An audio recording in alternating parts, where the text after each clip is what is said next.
Si Senate President Soto was in touch earlier with Senator Bato de la Rosa.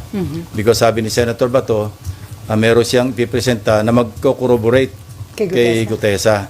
And I just thought na baka yung si Paul or yung Mark na minention. But nung kinumusta ko kay Senate President, sabi ko, natatandaan ko may sinasabi si Senator Bato, why don't we pursue that? No? Kung po pwede niya maipresenta kasabay sa hearing sa Friday. When he checked, sabi ni Senator Bato, ang balita niya, mukhang nag-join up na kay, kay Congressman Saldico sa Europe. So baka And we're still validating, kung yun ang sabi. So madali naman yon. We will check with immigration kung meron talagang departure, assuming na they use their real names. Yeah. So sino po ba yun yung ihaharap Mark and Paul, yung sinasabi niya na kasama niya na nag-deliver. Importante yun kasi what we need kay Gutesa, yung magko-corroborate, whether it's another witness or whatever documentary evidence na mayroon siyang hawak para maipakita niya. Otherwise, mere allegation by one person, parang maski sa korte, maski sa prosecution level, baka hindi mag-hold water. So hindi ho kaya mag-stand up yung kay Gutesa na... Sa ngayon, sa tingin ko, being an investigator for so long, pag alam kong ganun lang, isang salita lang, sa isang tao, mahirap tumayo. So, kailangan natin ng magko-corroborate. Sa isang interview, sinabi nga ho ni Senator Rodante Marcoleta na nasa Chile na, yung si Mark ba o si... I don't know. Ang pagkaalam ko lang na nag-join daw, sabi ni Senator Bato kay Senate President na sumama na raw kay ex-Congressman Saldico. Pero sir, plano nyo rin po bang patawag kung may yung dalawa? information si Senator Marcoleta na nasa Chile, tingnan natin. Basta anything that can really sustain yung lahat ng mga testimonies so far revealed sa mga hearings na nakaraan, we should go there. So kasama po ba yun sa plano talaga ng Blue Ribbon na ipatawag yung sila Paul and Mark ba? Yeah, kasama. Especially Gutesa, para makita natin kung meron siyang mga supporting documents. May mga talks na may pinagtatakpan, merong pinipili, hindi ganon. Maski sa pag nag-resume ng hearings, walang magbabago. Doon sa naunang direction ko noon bilang chairman, na where the evidence leads us, we'll go there. Sir, kinu-question din ni Senator Marcoleta yung aligasyon na pineke ni Gutesa yung kanyang Yung mga standard or specimen signatures ni Attorney Spera, kinumpare doon sa question document. Meaning, yung kinu-question na sinasabing hindi niya pirma. Hindi nga nang match Hindi naman kami yung nag-conclude kundi NBI plus yung... at yung mga nakadetain po dito sa Senate, sir? Yung mga hinahawakan na ng ombudsman at saka yung inimbestiga na undergoing preliminary investigation, kung ano yung kakulangan na pwede ma-contribute pa ng Blue Ribbon Committee sa mga hearings, pwede pa rin namin i-pursue. Pero kung repetitive na at naipadala na, kasi I remember when I gave plus drives kay Secretary Vince Dizon. Ito yung pinanggalingan nito, yung dalawa kong privilege speeches. Binigyan ko yung acting ombudsman at that time, si acting ombudsman Vargas. Binigyan ko si dating ICI advisor Mayor Magalong. Binigyan ko si Secretary Vince Dizon. Sabi ko, kompleto na yan. Actually, pwede na ako mag-file ng kaso based on the evidence contained in those two privilege speeches. Kasi kompleto naman talaga yun Videos, documents, yung mga falsified documents, yung pagkasingil, nagbayad, lahat nandoon naman na. So, I'd like to think na nakatulong yon. Kaya naka-ready na sila mag-conduct ng preliminary investigation. Katunayan, Bulacan saka Oriental Mindoro nga yung inuna nila, di ba? So, but we're not stopping at Bulacan and Oriental Mindoro. Kasi pasok ng pasok lahat yung mga information. Kayo mismo sa media. Di ba? Ang dami nyo na nakakalap na ebidensya because people have become conscious at saka talaga naging kaya natin para talaga masustain yung effort ng government to really get to the bottom of all these issues, all these anomalies, at para mapanagot talaga yung dapat managot. Otherwise, kailan naman ulit ito? After 5 years? After 10 years? So, walang katapusan. It has become a vicious cycle. So, yun, we're there right now and we intend to continue. So yung iba na nakapag-testify, kung repetitive lang din, hindi na po paharapin. Yeah, pwedeng hindi na paharapin. At kung pwedeng naandyan sila, pero kung ang sasabihin nila, nasabi na nila, what for? No, parang ano lang yun, redundant na.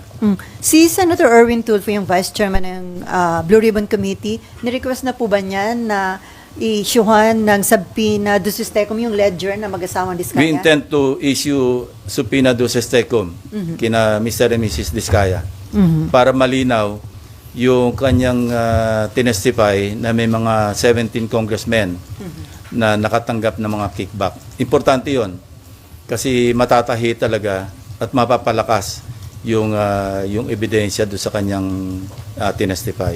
So dapat ma-invite po uli mag-asawang Diskaya? Yes, nandiyan naman si Curly eh. Imbitahin din namin si Mrs. Diskaya at kung ano yung kanilang mai-contribute pa, no? Patungo doon sa kanilang nauna ng sinabi na may mga congressmen na involved. No? So sir, itong investigation sa flood control anomalies, sa tingin nyo magtatagal pa o ilang hearing na lang po ito? Well, I think pwede nang i-wrap up at least yung flood control projects, yung GOS at saka substandard. Then we can segue to other.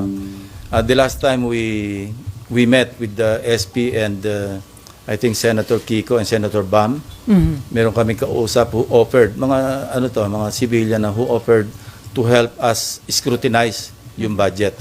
Meron sila mga resource persons na nag-offer ng assistance. So we welcome.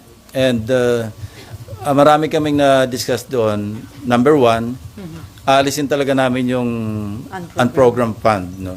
Ang program appropriations, matitira lang yung sa foreign assisted. No? Of course, yung sa special purpose, yung contingent, yung mga quick reaction fund, hindi naman pwedeng alisin yon kasi paano kung mayroong calamity.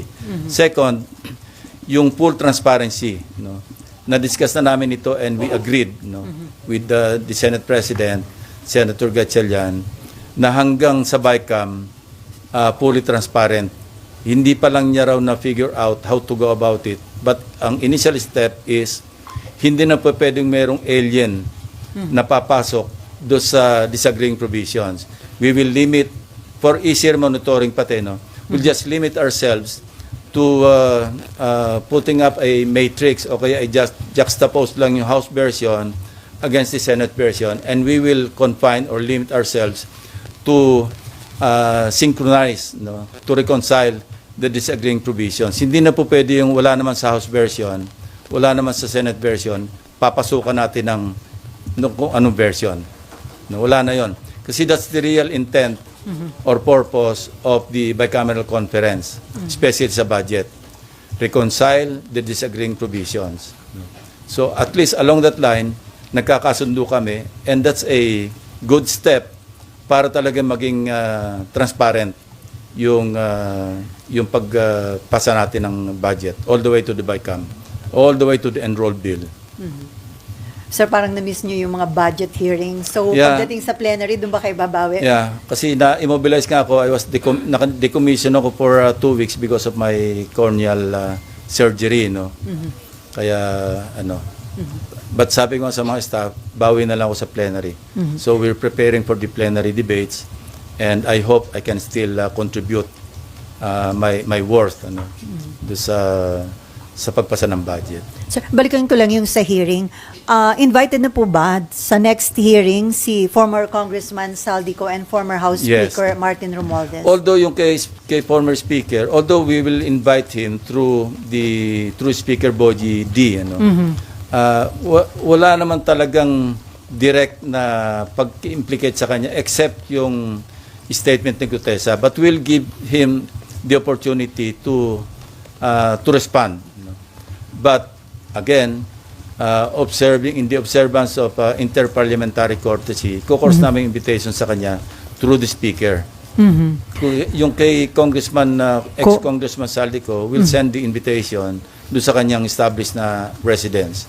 Kaya lang, sir, yung Office of the Ombudsman, mukhang dun sa last known residence, parang they refuse to accept yung pinadala ng Well, Ombudsman. it's up to them, no? Kasi kung hindi mahid yung invitation, ang susunod subpoena. At kung hindi pa rin siya sisipot based on the subpoena, then somebody may move for the issuance of a contempt citation and eventually a warrant of arrest. At yung warrant of arrest, sir, yun, pwedeng hingin ang tulong ng Interpol para arestuhin kung saang bansa siya nandun? Probably, kasi valid naman yung warrant of arrest, yung i-issue ng Senate. So that is as valid as any warrant of arrest issued by the court. I don't know, I'm not sure. But we will try, no? Sir, may info daw kung sisipot si former Speaker Romualdez sa hearing ng Senate. May advance info kayo, sir? Wala. Iniintay ko yung feedback niya or feedback ni Speaker D. At saka dating Speaker Romualdez din kay SP Soto. Kasi coordinate lang ako sa office ni Senate President or kay Senate President himself. Sabi niya mukhang magkakausap yata sila this week. So sabi ko, pakitanong mo lang sa kanya kung gusto niya magkaroon ng opportunity because this happened before. Ako yung chairman ng public order na mention yung pangalan ni Congressman Veloso, di ba? And they requested me to be given the opportunity to make their manifestation and I gave them that opportunity. So if you remember, yung mga naandito nung previous Congress na yon, di ba pinagsalita namin si Congressman Veloso, si Ching Veloso. So pwede niyang gawin yun. Ano? At kung gusto niya sagutin yung mga allegation, in fact, we're thinking of sending subpoena do Tecum do sa contractor na naggagawa ng renovation noong bahay sa 42 McKinley Road. Ano? At saka yung security agency na naggugwardya ron.